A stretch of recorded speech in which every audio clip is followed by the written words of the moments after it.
It's nice to see such a large audience here, and it is my pleasure to introduce today's speaker, Miklos Pinter. Miklos is working in Budapest at the University of Corvinus, and I find him a versatile researcher. He has worked extensively in non-cooperative games, but also in cooperative games, and he also publishes in pure mathematics. His CV even reveals publication in a medical journal. It's called the Medical Journal of Genomics. I know that he is particularly interested in measure theoretical problems, and he is much fond of finitely additive measures, and today's talk will be, I think, related to this area as well. So today he will present a joint work with Ziv Hellman, and the title is Charges and Bets, General Characteristics of Common Priors. And Miklos, it's really nice that you are presenting today, and we are looking forward to your talk very much.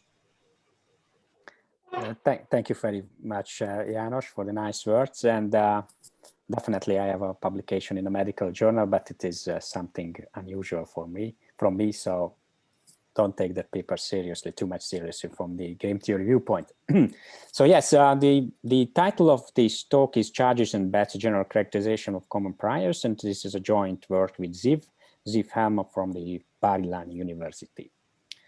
So actually, let me introduce the problem we address in this paper by showing you the results of Dubis-Samet's 1998 paper about the characterization of common prior in a finite setting. So the notions are the following. So we have a type space. So let's start with, the definition at the very beginning.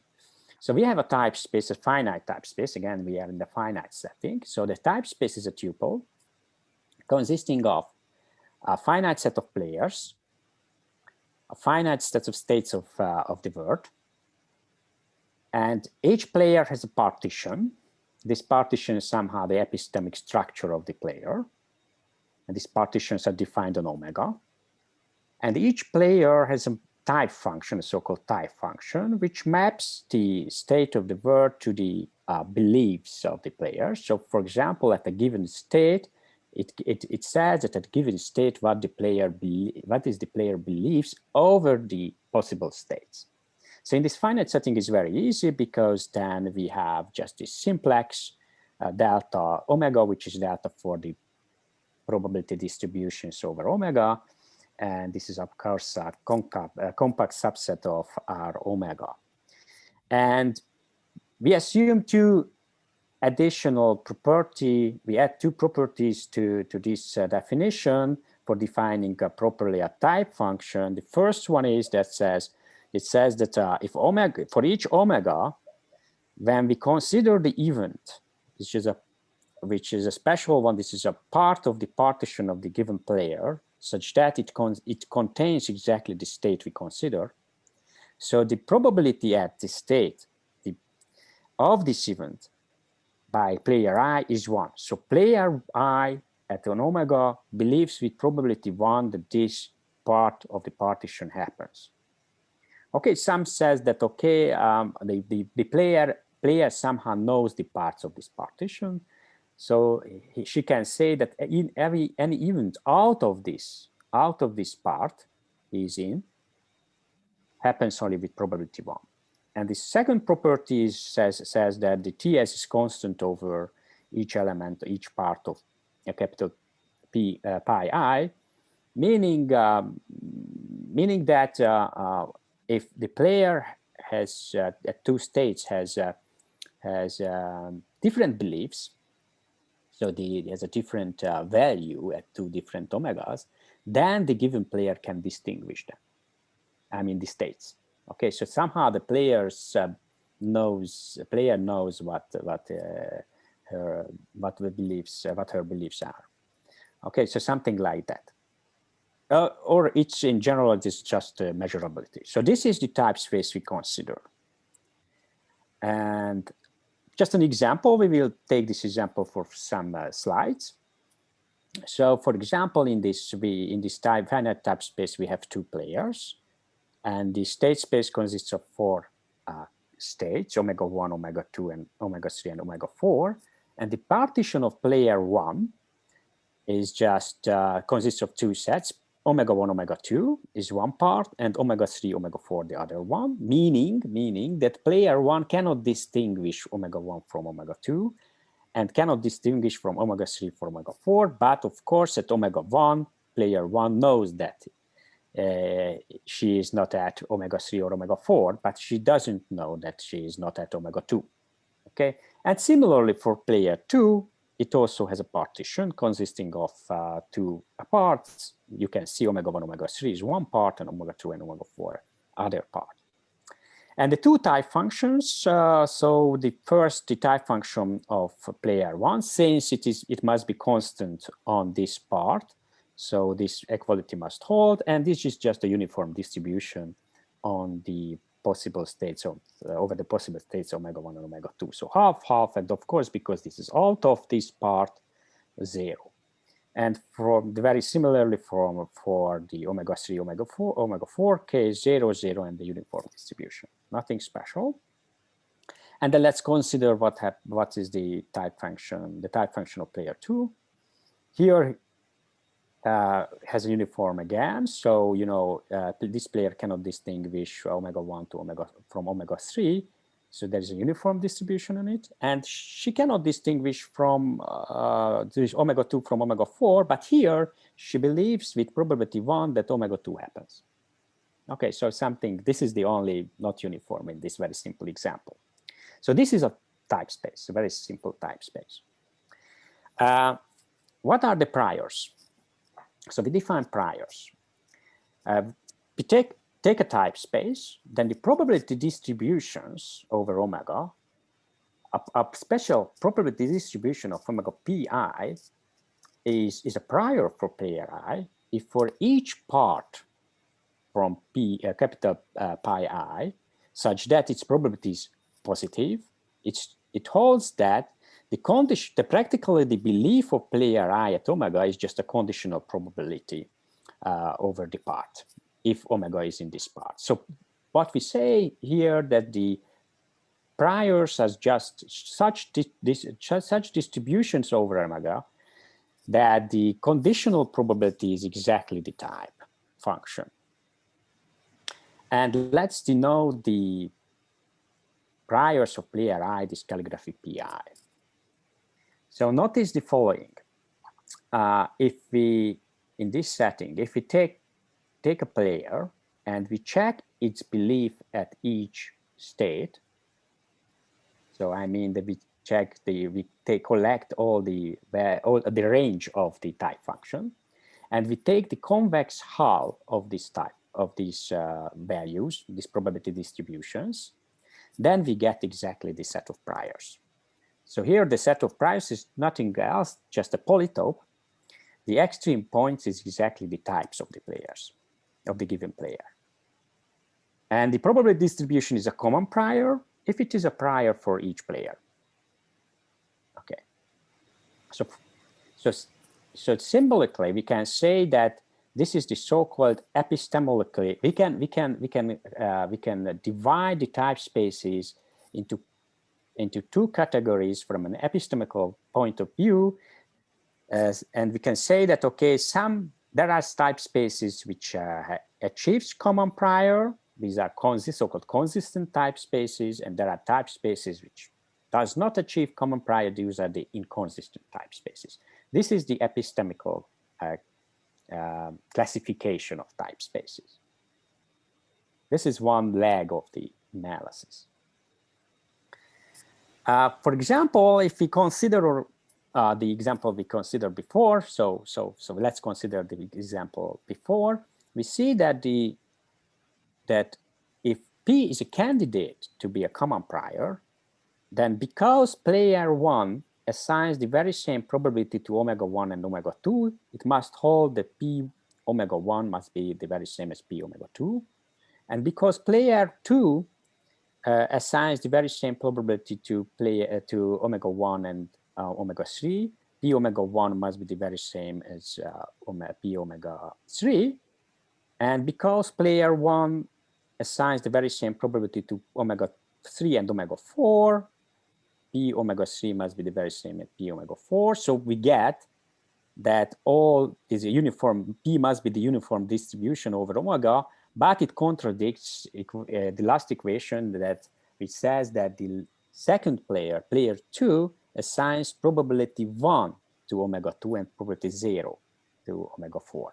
Okay, so this is the only break in the symmetry in this example, and this contradicts what we get from the previous 3 equations. So this type space in this example doesn't achieve common prior. There is no common prior for these players. So common prior is, so we can say that, okay, there is a prior and we get the types, the beliefs of the players by updating from this prior. But it is not 100% the case. So here we consider all possible, when we consider the type, a set of priors, we considered all priors or probability distributions from which we could get the type function, the beliefs of the player. We don't say that this particular probability distribution is the prior of the player. Any of from this set could be the prior or can be the prior. So when there is a common prior, it doesn't mean that the two players has the very same prior belief. But somehow the beliefs are consistent in the sense that there is a prior which could be the prior for both. Okay, so but here in this example we can exclude this possibility. This type space doesn't achieve a common prior. The other leg of the analysis is the notion of bets. So we take a collection of functions from omega to R. Actually, it's a finite set, so of course it's bounded. And this collection means that each player has a function. And this is a bet if it holds that the sum of this function is 0, meaning nobody can gain at the end. So it's not true. So at the end, nobody can gain because if there are two players, when one player gains something, the other must lose, otherwise the sum is not 0. And this is an agreeable bet for the players if it holds that for each state and for each player for each state, the expectation of this bet, of her bet by her belief is positive. So a bet is agreeable if each player at each state believes that he gets something positive. So he can win, he can gain by this. This is the so-called behavioral classification of type spaces. So we can classify the type spaces. We can put the type spaces into two categories, two classes. One is where there is an agreeable bet. This is this B, and the other set when there is no agreeable bet. Okay, so it's something. It looks something that is very similar that we considered before, but that was the epistemological classification, and this is the behavioral classification. In this example, we're considering, let's take this f1 function, which is 2 at omega 1, minus 1 at omega 2, and minus 3 at omega 3, and 4 at omega 4. Remember that the player 1 is such that she believes with half omega 1 and omega 2, and half omega 3 and omega 4. So we can take that the expectation is positive because half times 2 plus half times minus 1 is positive, and half times minus 3 plus half times 2, 4 is again positive. Let's define f2 as a minus of f1, and this will be the bet for player 2. And remember, the player 2 was that she assigns probability half to omega 1 and omega 3. So in this case, we have half times 2 and half times minus 3, which is negative. Negative is positive, so it is positive. And in the second case, she assigns probability 1 to omega 2, so this is minus 1, and minus 1 is positive. So it seems that, not it seems, it's a fact that this F1, F2 pair is an agreeable bet. Okay, so this type space doesn't achieve a common prior, but at least it has an agreeable bet. But we can say more. Actually, this is a very elegant theorem by Dubis-Samet, which says that a type space attains a common prior if and only if there does not exist an agreeable bet for it.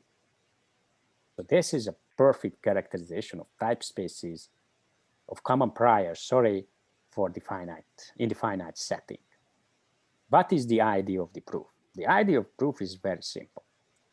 Because we are finite dimensional space, because the priors, this is the two-player case, because the priors are polytopes, those are compact convex sets. And if those are disjoint, then those can be strongly separated. And by this strong separation, we get the agreeable bet. On the other hand, if those are not disjoint, then cannot be an agreeable bet, because the agreeable bet would mean that it intersects, there is a point on this linear functional, this hyperplane or whatever, such that it belongs to this set and that set would mean, because both players gain positive, the sum cannot be zero. Okay, so practically what is important here, that this very elegant theorem based on a strong separation, and we would like to see something. So that's the key in the proof. Okay, that's the mathematical core of the proof. On the other hand, this theorem says the following: the two classification of type spaces we considered so far, the epistemological and the behavioral, gives the very same classification, meaning a type space is inconsistent if and only if there is agreeable bet, and this is the type space is consistent if and only if it doesn't attain an agreeable bet. Okay. Personally, I think this theorem is so beautiful. Personally, okay, this is not by Ziv, it's my personal stupid observation. This theorem is so beautiful that it must hold in general, whatever it means. Okay, so the problem we address in this paper and this talk is that what can we say in the infinite setting? Your first question could be, what does it mean infinite setting? So we mean infinite setting, or I mean infinite setting, very infinite. Okay, so we would like to see as restriction, as condition, as less conditions as best possible. So we don't want to assume too much, definitely. Can we generalize Dubis-Samet characterization to the infinite setting? So we would like to see the very same characterization, but perhaps we cannot. We will see. And if we can, for example, generalize this result, then how? You say that these three sentences, at least two of them is not important or not needed, but I think it's important. So something we have to add. Otherwise, one by one we cannot generalize. So of course we have to find what are the proper notions in the infinite setting. Okay, I will talk about later. Okay, so this is the problem we address. Any questions so far? Okay, then go ahead. Why is it important? So this was the problem. Why is it important? Well, I'm not too strong in this motivation slides, so I have only one. So, this whole analysis goes back at least to Bob Bowman, 1976 paper, no disagreement or no betting theorem. And there are other no betting theorems from the 1990s, which, so somehow very popular, very important, definitely. And this field and these results are very important implications or applications, or perhaps applications also in the case of, for example, Bayesian persuasions. So it's somehow important. But for me, for example, I see that the CPA, the common prior assumption is central economic theory, but it is very difficult to test this. And by this characterization, perhaps, you know, it opens this kind of characterization opens the door for testing common prior assumption, CPA, because we can check the behavior of the players. So if there is an equivalence between the behavioral classification and the epistemological classifications, then from the behavioral classification, so from the behavior of the players, we can learn something about the type space. Okay. So that was on the motivation. Perhaps there are much more many motivating papers and so on, but let me mention only these few. Why is not trivial? I mean, the problem is how to generalize this very nice characterization of type spaces to the infinite setting. Why is it not trivial? First of all, because there are some counterexamples. Okay, so you know, counterexamples are very strict facts. So let's see this counterexample by Feinberg. Okay, this is a countable type space, and the partition of player n is just, you know, it consists of one state of omega 1, and then omega 2, omega 3 is a part of the partition, then omega 4 and omega 5, omega 6, omega 7, something like that. Okay, so we can continue. And for Ben, the partition consists of sets omega 1, omega 2, omega 3, omega 4, and so on. And you can see here the beliefs. So here we say that, okay, if at omega 1 on n believes with probability 1 that she is at omega 1, but Ben believes with half that he is at omega 1 and believes with half that he is at omega 2, and so on. What is the problem with this type space? The problem is that there is no common prior for it. Why not? Let's try to find one. If you try to find one, then we see, okay, let's the probability by the common prior of omega 1 is alpha. So we start from here, alpha. But because of this half-half, this must be alpha here too. Otherwise it is not consistent with Ben's belief.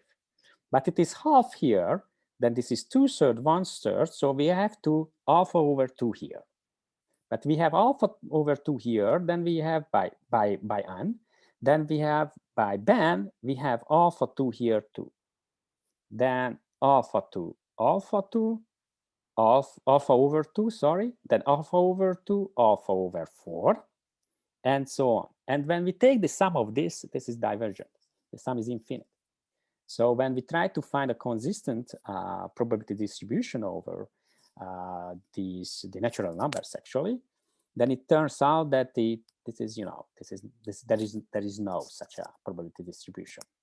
But there is no agreeable but either, because suppose that there is an agreeable bet. It means that at omega 1, n must gain something positive. Let it be again alpha. Okay, so here n gets something alpha. So the function must be positive. But then it means that Ben gets something negative. So here Ben must get something positive, and n must get something negative, and this positive in absolute value must be bigger than the absolute value of this negative here. Otherwise, the gain is not positive by at state. And here, because it is only 2/3 and 1/3, means that if here n gets something negative at omega 2, then she gets here a double of it, and a bit more at omega 3. So we get something that alpha minus alpha plus 2 alpha, again minus 2 alpha, and so on, here again doubled. So what we get that this function is not bounded. So there is no agreeable bet because we don't allow for non-bounded functions be bets. So this type space is pathological, or a very nice counterexample, because in this type space there is no common prior and there is no agreeable bet either. So seems that something went wrong. I mean the characterization doesn't hold in this setting, Dubis characterization. But there are some hopes, positive results. First of all, the very same paper Yoshi and another paper Eviet Heifetz, showed that if this state space is compact and the type functions are continuous and the beliefs are regular probability measures and the bets are continuous functions, then the epistemic and behavioral equivalence is restored, meaning a type space attains a common prior if and only if there does not exist a common agreeable bet for it. Okay, so under these conditions, we get exactly back the very same characterization of the finite setting. Another hope is in a different type of results by Ehud and Dubé, Lehrer and Samet 2014.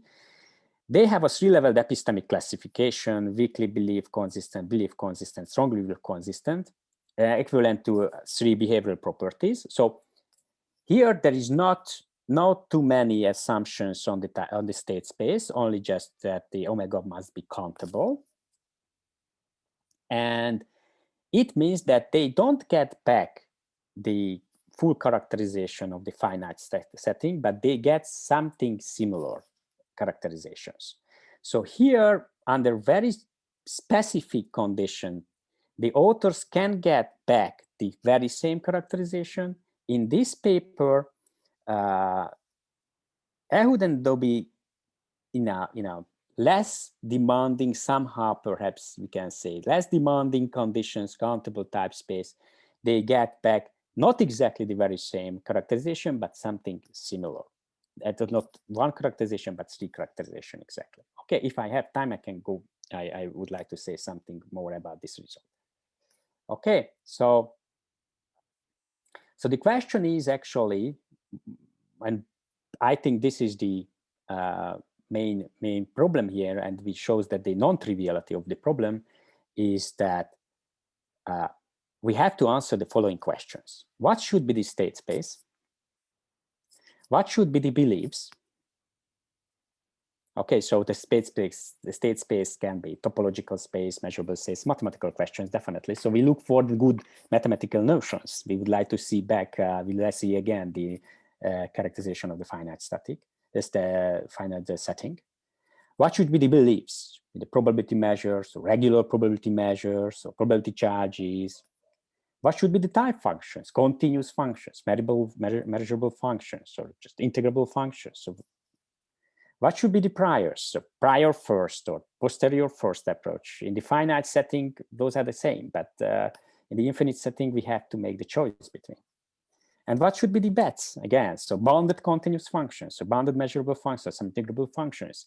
If we can address these questions properly, so we can find the good notions, then there is a hope for a generalization. Or in other words, we take a further step in this generalization. So these papers try to generalize Dubé's result. We take a step further, and in the more general setting, we hope for a positive result. Okay, that was the reasoning for the problem is not trivial. Any question? Not then, please unmute yourself and put your questions ahead if you have any, because I don't see this chat board and so on. So in order to show you our model or solution, because we are in the part when I'm talking about our solution for these questions or for this problem, let me say some words about charges. So this first of all, we define the chargeable space is nothing else than a space and the field on it. So we have an algebra on omega, then the pair is just a chargeable space. It is very similar for the notion of measurable space when calligraphic A is just a sigma field. Here is just a field, we have a sigma field. A function is on a chargeable space. Mu is a probability charge. So we work usually with probability charges. If mu is non-negative, additive, and the total mass is a measure of 1. Okay, so it is almost the same as probability measure, except that it is only additive and not sigma additive. So we work not only with finitely additive functions because it is additive only. Of course, it can be sigma additive either, but we put the full generality. And of course, in this case, the probability measures are special cases of probability charges. So this is the further step we take, for example. So we say, okay, we don't take only the probability measures as beliefs, we take probability charges. But we have to calculate expectations in our model. So let me say some words about how to integrate by a charge. It's not something special, so everything you can find in the literature, but let me fix it. Okay, so actually this is the usual way what we do in the Lebesgue approach, so nothing special, but it is different because it is only by charges. So take a charge space X calligraphic A mu, and let capital S denote the class of step functions over this chargeable space X calligraphic A. And for a bounded function, so we consider bounded functions, define the lower integral by the supremum of the integrals of step functions such that the function f majorates them. Okay, so the integral of step functions is just a sum, a finite sum, so it's nothing special.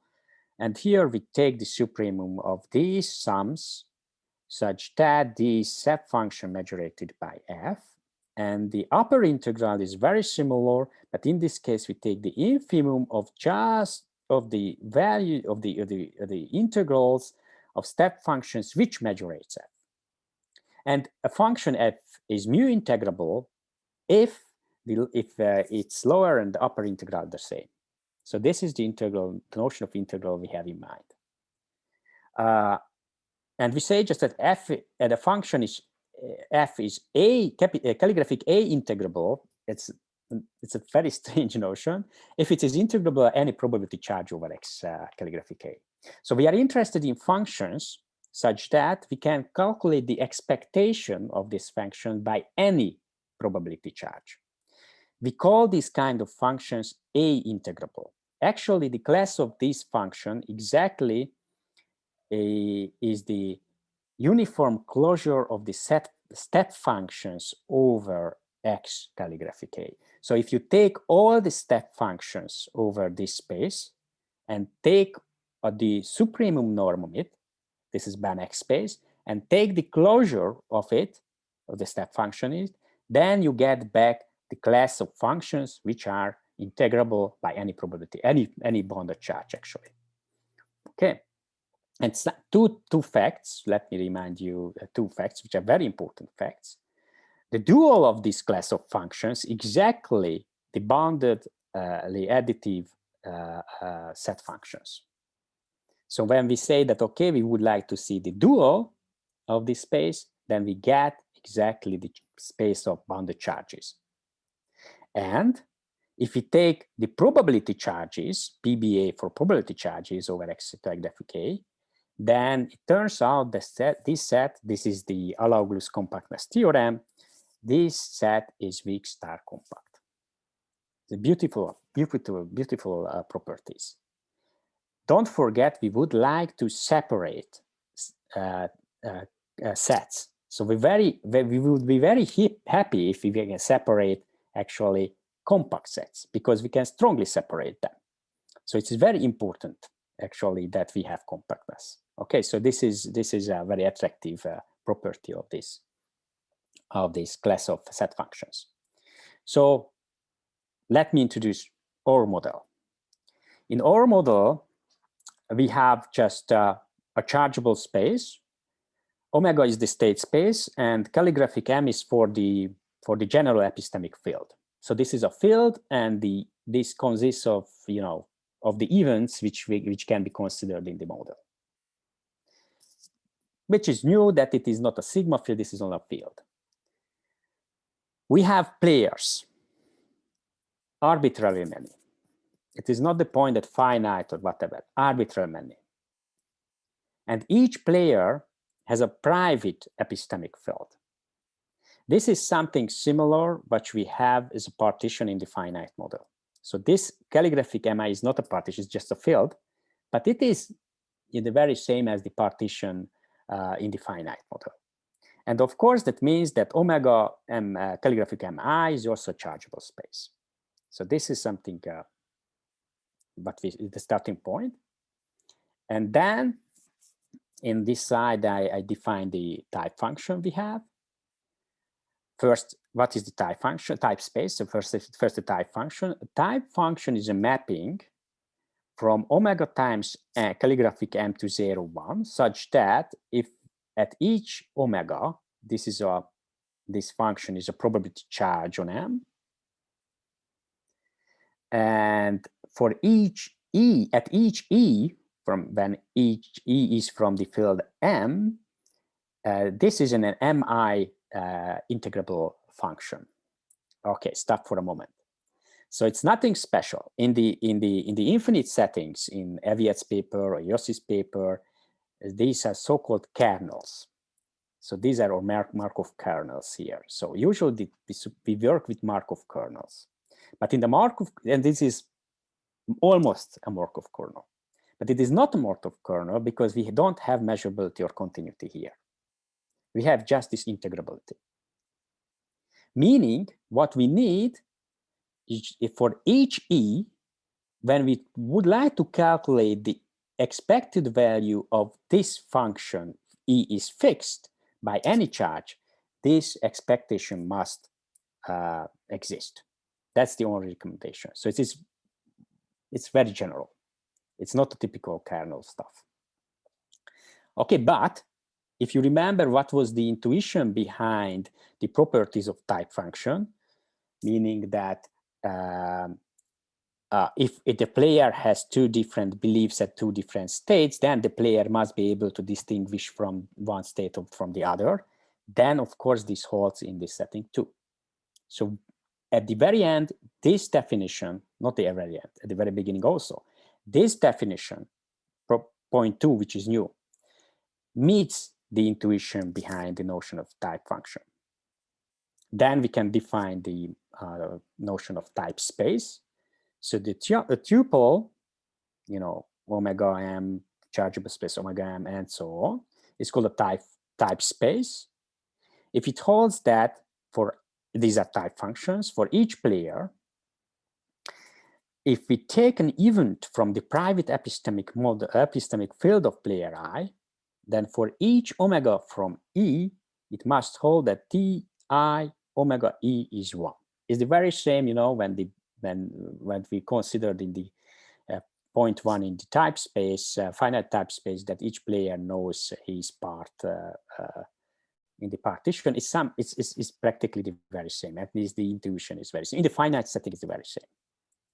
Okay, so this is a real generalization of the finite model. One type of generalization, of course, there could be other types, but it is very general actually, because if some says, okay, let's keep the measurability, then you can put measurability here, of course. Then you get a special subcategory of type spaces of that we consider here. Okay, so I don't think that we can go for more general setting because we would like to see some integrals, and this is the class of functions we can calculate in integrals.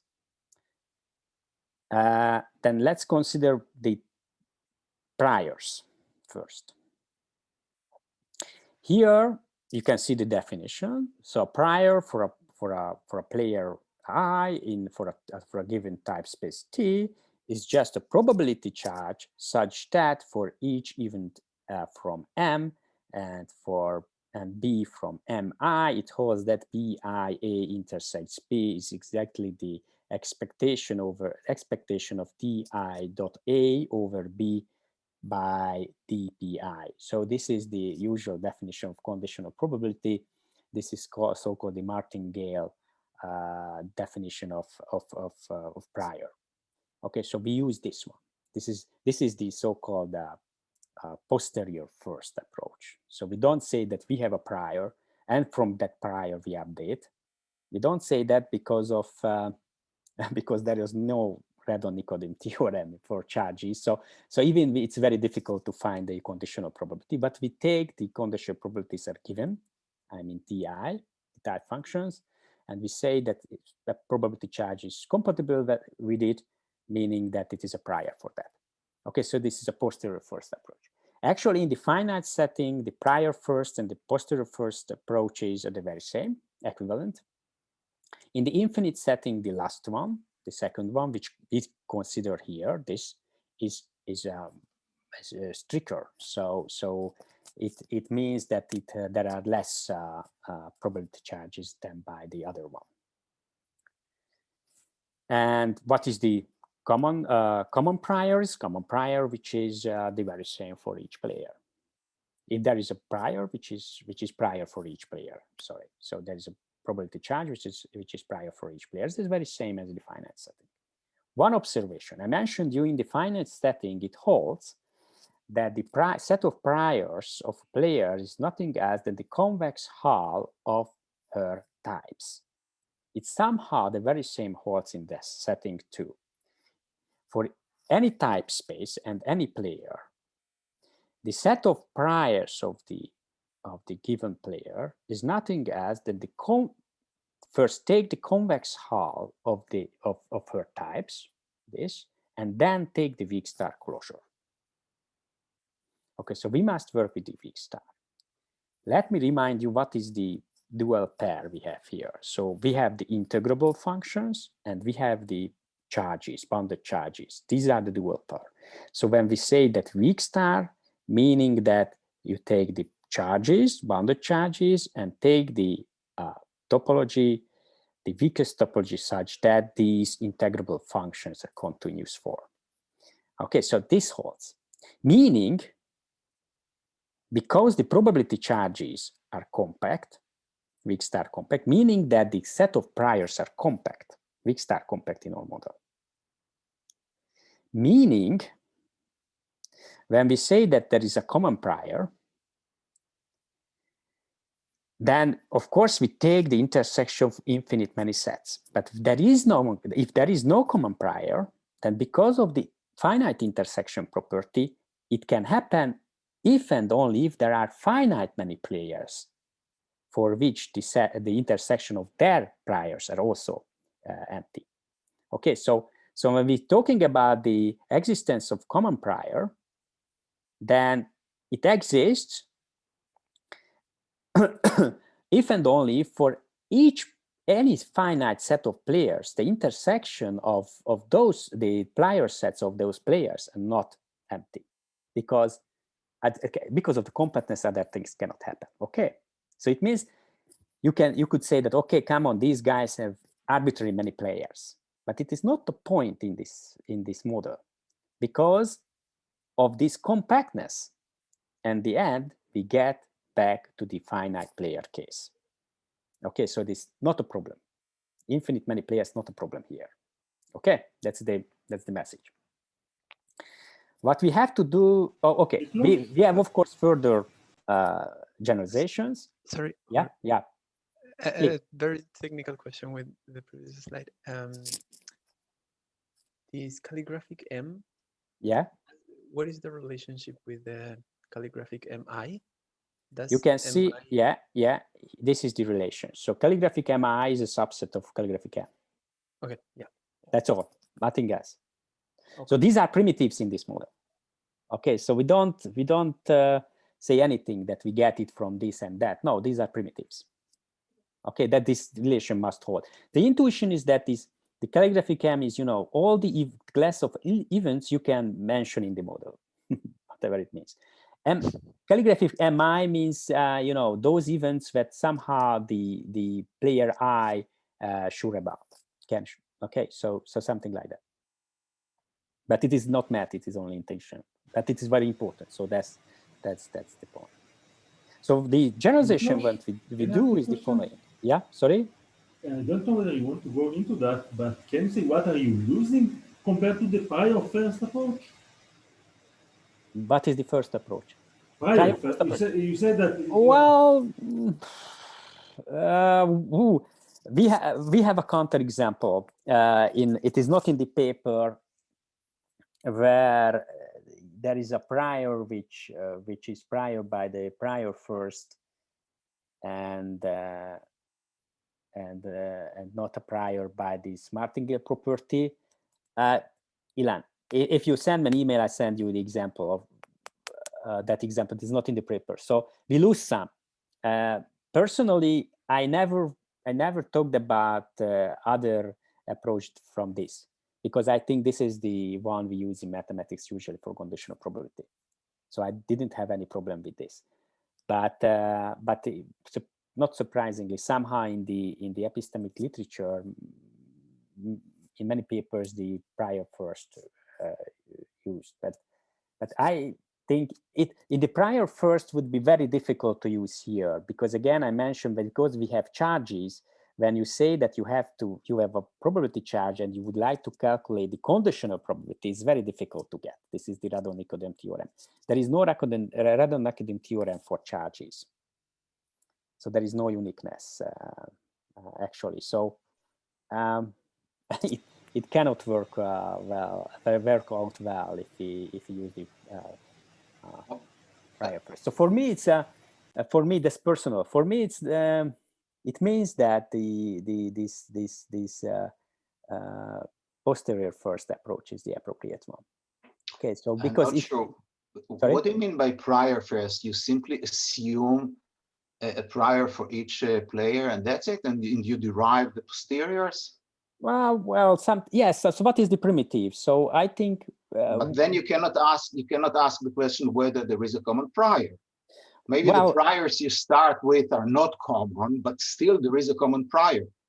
You cannot avoid talking about all possible priors. Sure. But you can say that, okay, the procedure usually that you have a set of possible probability beliefs, set of beliefs, and from that you can update. And those are these possible beliefs, because the end of the updates, after the updates, you get the very same posteriors. Then you say those are the priors. But you have in mind that you have to update. So somehow this is the modus vivendi, that you are updating. But here we don't say we are updating. We say that, okay, we start from the posteriors and we don't care about updating. That's all. That's all. And in this setting, let me say again, in this setting, this is technically is impossible to updating, or very difficult at least updating. So it's somehow very natural to take this posterior first. But so that example I mentioned, but I don't have this example at hand, clearly shows that somehow that this posterior first is nice. So I think it's quite okay, right? So so what we do other things in the paper, well, but I would like to show this generalization, because what we do here is just we take some thickening. So suppose that we have two sets of priors, and we enlarge the sets by epsilon. So we say that, okay, let's add some further further priors, okay, to the set, and we call this the epsilon prior. So we enlarge the set of priors by epsilon. It is not clear what it means at the moment, but it will be clear. So and of course it can happen that at the very beginning those set of priors, capital pi I and capital pi I, to disjoint, but after enlarging enough, the capital pi 1 epsilon is not disjoint from capital pi to epsilon anymore. So the question is that how much epsilon thickening until there is an intersection. So we would like to see a common prior. Then we would like to see so-called common epsilon prior, that how much we should enlarge these sets to get it. It is not new. It is for example, in your paper, but other papers too. And but we can do the very same for epsilon is negative. So in this case, we're removing probability charges from near to the boundary. So at the beginning, those were not disjoint, but making them, tining them a bit, we get disjoint set of priors. We will see in the moment that why we'd like to introduce this. So this is the formal definition. Interestingly, You can read out what's written over there. That let me say that this is just the epsilon neighborhood of the origin in the total variation norm. So when we're talking about epsilon distance, we need we need a norm on the beliefs. But the weak start topology is not for that. So we use two structures: the norm topology on the beliefs and this weak topology, weak start topology on the beliefs. Okay, so that's the reason why we have this definition. And notice that in the finite setting, those are the same. So when it's interesting when we go to the infinite setting that we have to make the distinction between these two. And that there is a charges of P is an epsilon common prior for an epsilon between -1 and 1 if it is in the intersection of the epsilon priors of the players. Okay. Then, so this is for priors. The other leg are the bets. So what I mentioned you because of the compactness, it is meaningful to define bets in the following way. A type space, given a type space T, a set of m measurable functions, of course, because we would like to calculate the expectations. So this is the broadest class of functions we can consider. For a finite index set. So it's enough to consider any finite set of the players is a bet if the sum of the players is 0, nothing special. And the bet is agreeable if there exists an alpha such that this alpha is positive, and for each player at each omega, the expectation of his bet is bounded away from 0 by alpha. So it's not simply just positive, but bounded away from 0. And actually, if we see the finite setting, of course, in the finite setting, this is the very same, because you know, if there you have very finite many types, that there is a minimal value from them. In the compact setting, in Aviat's paper and in Yossi's paper, also they get this because they have continuity on the compact set. It achieves its minimum, which is definitely not 0. But in Ehud and Duby's paper, your paper in 2014, this is different because you consider this kind of they consider also this kind of bounded awayness, but the simple definition is just says that okay, it must be positive.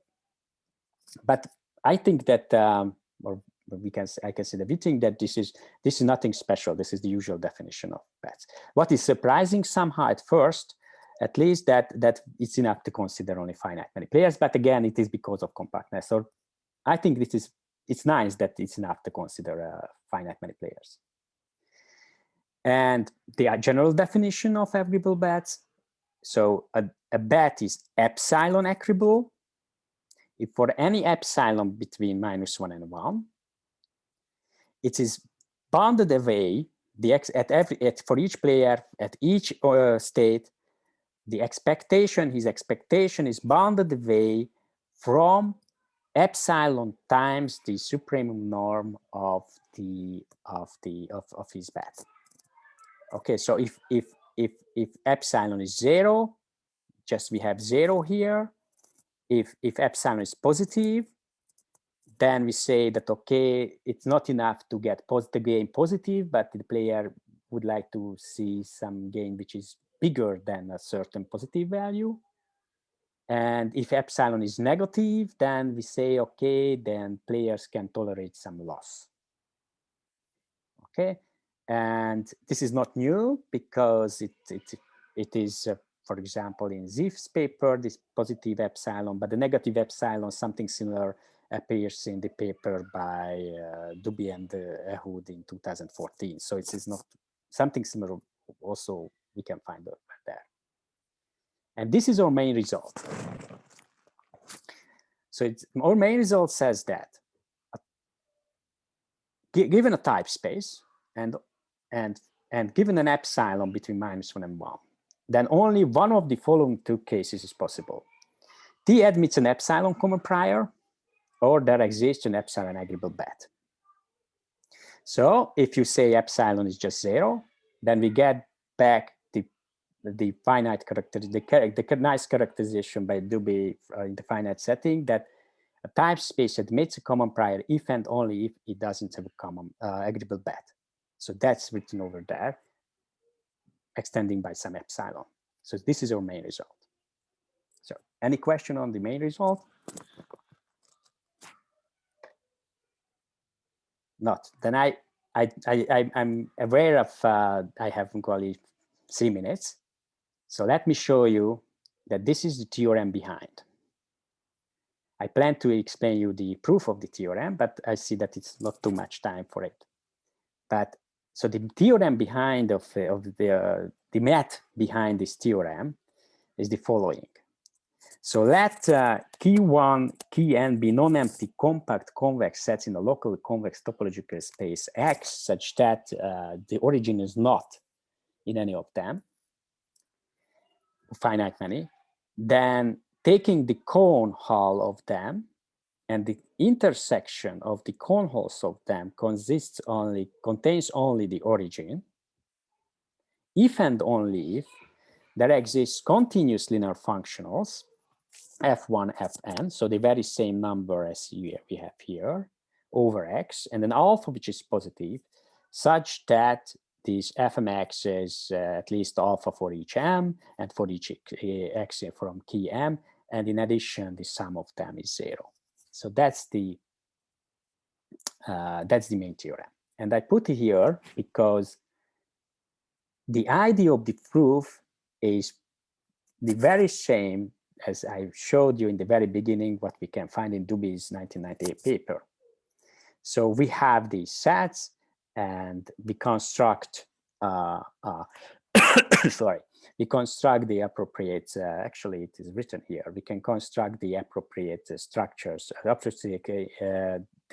Cartesian product of the sets. And then because one of them is compact, we can strongly separate them. And we manipulate the strongly separating hyperplane a bit in order to get the appropriate forms, and at the very end we get this. Sorry, so I cannot say the details, but if you want, I can in answering a question. We get the result what we would like to see. So the proof is just that we have to carefully generalize the notions, and then we can keep the ID of the proof in the finite setting at get. That's the reason why we get, and we can when we can restore the classification for it. And that's one minute on an example. So we have an example which is very interesting at least I think it's very interesting, because it says the following. Just imagine the story that we have a type space which is infinite.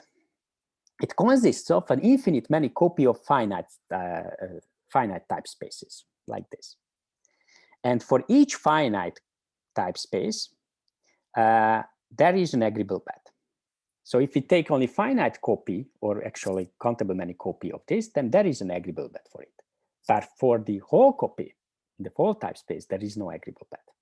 So it means that it can happen that if in any finite approximation, let me say, so we just focus on a finite, intuitively finite part of the big model, we see that, okay, there is an agreeable bet, so speculative trade is okay.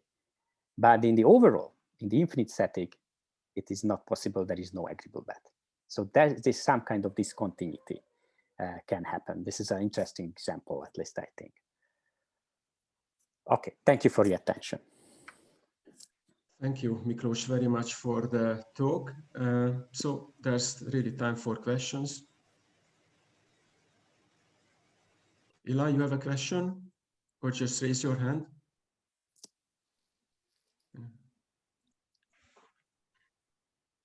Okay. I saw some hands raised on the, but I think it was maybe my mistake. In that case, I have a question, Miklos. My question is about pure charges. So as you also know that charges can be decomposed into a countably additive part and into a pure charge part. Does your theorem relate somehow to pure charges? I just say a very random question here, that when do we have, for example, common prior only in pure charges, or is there something that one can conclude perhaps? Have you looked at it? Maybe you haven't looked at it. So they are the furthest away from the countably additive setting. That's why I thought of this. Well, yes. So we don't consider this in the paper. We don't talk about it. But if for example, if you see this counterexample by Yossi, the very beginning here, then of course our theorem applies here, and it says that there is no agreeable bet. Definitely, we cannot do anything with it. But we have a common prior here, and this common prior is just a purely additive set function. So it's a uniform distribution actually on it. So each state has probability 0, but the sum of them is 1. It can happen because of the additivity. So actually this is the generalization. So we consider this kind of beliefs or charges, pure additive charges as possible, and if we allow for them, then we have this nice result. Otherwise, so yes, so yeah, we need purely additive charges. Yeah. So perhaps, I don't know, perhaps when you consider this epsilon equals a 0 case, right? For then maybe there is always a pure charge in the common prior set if there's an epsilon. Okay, I don't know. But I don't think so, because it can happen, you know, that in special settings we can avoid it. So so our model is very general. So we consider here so many type spaces that if you don't like, because it's too general, that you can get subcategories and you get positive results back. So there is nothing, our result doesn't depend on the generality of the category we consider. But it is interesting that so something is not new, because when we say that in these papers the beliefs are regular probability measures, meaning complete regular probability measures, that means that these are regular probability charges. Because if a additive set function is regular, then it is sigma additive. So these papers also consider practical charges, and if they consider charges, they have a nice characterization. Thank you. Okay, so it's not surprising that we have. It's hiddenly, but we can find the roots of this approach in other papers. For example, in these papers, but there are other papers in type space literature, hierarchical beliefs, and so on. They use this compact regularity or regular probability measures, and they get nice positive results for the very same reason. Yeah. Thank you. Any other question, perhaps? If somebody has a question, please unmute yourself. I cannot see raising hands and things like this because there are too many people. Can I ask one more question? Maybe I'm overactive, but... Go ahead, Janos, please. Okay, so you were considering two topologies, right? Yes. At some point, the Vixar topology and the one induced by the total variation norm, if I remember correctly. Yeah, sure. Is there a way to get things into one line and doing using one topology? So there is like a slight conflict between the two things that actually in the paper, this is only 1/3 or less of the paper what I talked about, and we have some approximation results. And I think I like those approximation results very much, but I don't have time to talk about them.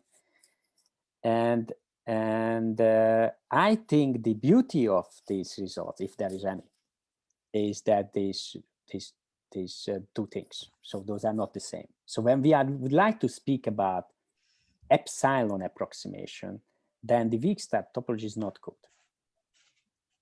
Then we need norm. Mm-hmm. But when we would like to strongly separate, and when we're talking about that the set of priors is just the weak star closure of the convex hull of the type, then we need the weak star. But I go further. So in the 2014 paper of Dubé and Ehud, they have a different approach. They say, okay, we have the beliefs, whatever it is, and take the strong topology on it, the total variation norm, or in that it is just it's a norm topology, strong topology, and separate the sets. But the problem here is if you go to the real general case, then when you say, okay, separate them by a linear functional, then it turns out that we don't know anything about this linear functional. So perhaps it is not an integrable function or whatever. So we cannot say anything.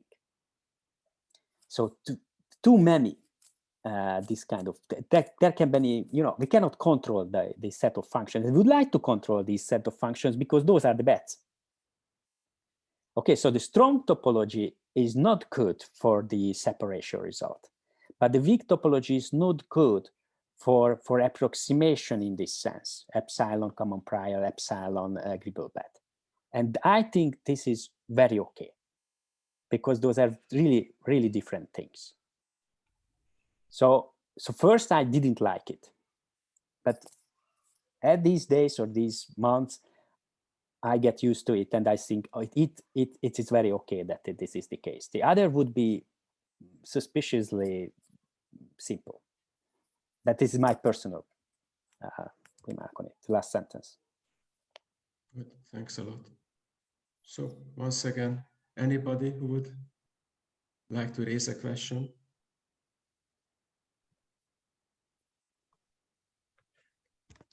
So I do not want to take too much the patience of the audience, but actually I do have a third one.